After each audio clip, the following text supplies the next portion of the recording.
Hi, my name is Magnus, and today I will like to talk about depression, specifically how to help someone with depression. I am using the same shirt because it's the same day, because it takes a long time for me to work on these. I'm trying to work them in packs and see if that helps, experimenting. So I decided to make this video also as close as possible to the first one because listing the symptoms of depression can actually be quite depressing on its own.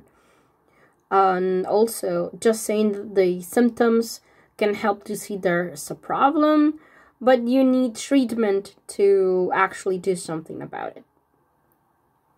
Having said that, I am not a doctor or a therapist. I only have some knowledge and experience, but I hope both can help you and your loved one that is fighting this painful illness. So, how can you help? Well, first and foremost is listening. It can sometimes save a life. Most of the time, more than talking, listening is the most important, because it's difficult to know exactly what to say. For example, if a trans guy is suffering because of dysphoria, sometimes telling them you look manly might help them, but sometimes it won't. Maybe a man up can actually be what they need to hear. Once it worked on me. It was said to me at some point that as a strong man, I could fight my mind. And it worked. At that specific time, it worked. And but it doesn't all the time.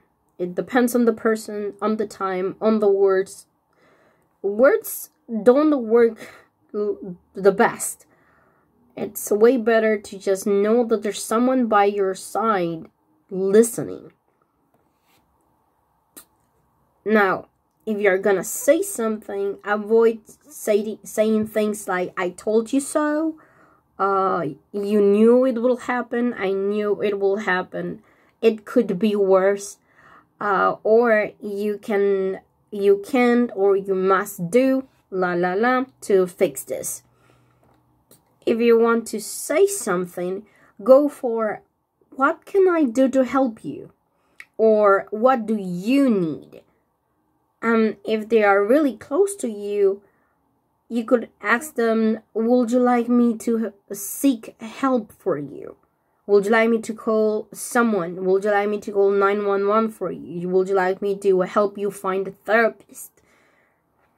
People with depression we tend to need more than words or money or resolution to a problem even. More than all that, we need a shoulder to cry on, a warm hug, a back to rest our tired bodies, a hand to pull us from the depth we can sometimes fall in. Everything else, even the resolutions, can come by multiple means at any given time. The most important is the love that will help us overcome the issues. So, listening more than anything, and try to think slowly what you say. Avoid saying again things like, you have it easier, it could be worse. Try not to be so negative. Accept your body. Why you're sleeping so much? You're gonna fall if you keep that way. You're just lazy. It's an excuse. You're choosing to be this way. All those kind of things that put the responsibility of the illness in ourselves. in a crisis, more than anything, it's not the correct time to speak like that. And you're not a therapist, or you don't know how to treat someone and explain them about those kind of things. So it could totally be their responsibility if they, for example, have depression because of an addiction. I mean, if they chose to start the addiction, for example, let's go that specific way. But you don't know how to manage it, so it wouldn't help. So don't say it. Now, be on the lookout. You don't need to be like hovering on around them, but hear them out. Are they eating and drinking okay? You can ask them if they are feeling okay, if they are doing fine, if they have done something interesting. Ask them about their passion, what they're doing normally. Just knowing that someone cares about you can help a lot. And they can also, that can also let you know what's going on without intruding directly into the issue. Feeling down is part of life. So reminding them that it's something that is going to pass, and that they are not alone through that moment will also help them. Now, if you feel or you see that they are self-harming, things like hitting themselves, biting, preventing wounds for healing, cutting, burning, pulling their hair. There's many ways to self-harm that are not necessarily violent or are not necessarily graphic, like cutting. They can be just listening to audio way too loud so that it causes pain. Self-harm can be in many, many ways. So just looking at them and seeing how they're doing will help you out. Also, if they are hiding cutting instruments, or you find them in odd places, if you find blood stains, if they're using long sleeves during summer, or they are isolating themselves, like they no longer meet with friends, they no longer meet with family, they no longer go to work, they're starting to miss work or activities that they will normally not do, not lose. It should be good if you could try talking to them. Sit down with them in a quiet and good environment, a place where they can feel safe, and start with how much you care about them, and how much you love them, and that some behaviors are worrying you.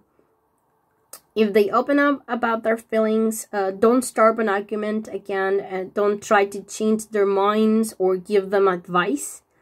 Many people don't actually want to die. They just want the pain to end. And they might need professional care. So encourage them to try to find someone, to find a professional.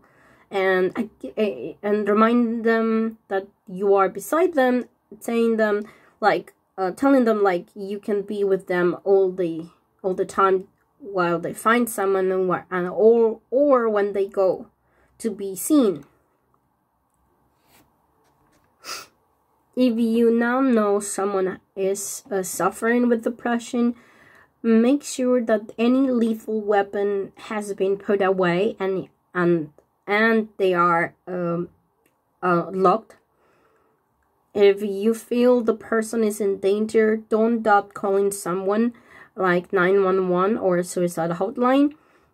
And again, I have been repeating this a lot, but it's so important.